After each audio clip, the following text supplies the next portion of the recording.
এত জোরে গাড়ি চালাস, তোর মাথার হেলমেট কো? আরে ব্যাগে কি? স্যার ব্যাগে 2 লাখ টাকা। হ্যাঁ 2 লাখ টাকা? এত টাকা কোনে পালো? স্যার আমি তো বাজি খেলে 2 লাখ টাকা কামাই করছি। স্যার চাইলে আপনি বাজি খেলতে পারেন, খেলে লাখ টাকা কামাই করতে পারেন। হাট, আমি হলো পুলিশ, আমি বাজি টাজি খেললা। স্যার ভাইবে দেখেন, বাজি জিততে পারলি 1 লাখ টাকা। হ্যাঁ 1 লাখ টাকা? শালা চাকরি রে পাইলে 8,000 টাকা মাসে। আচ্ছা ক কি বাজি? স্যার কালকে এই জায়গাতে আমি আইসা আপনার গালে একটা চোয়ার মারমু, চোয়ার মারার পর আপনার শরীর পুরো লাল হয়ে যাবো, আর যদি লাল না হয় তাহলে আপনি 1 লাখ টাকা জিতবেন।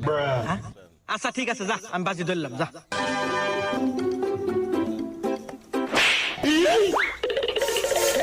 আমার গাও নালা নাই, দে দে 1 লাখ টাকা দে দে দে।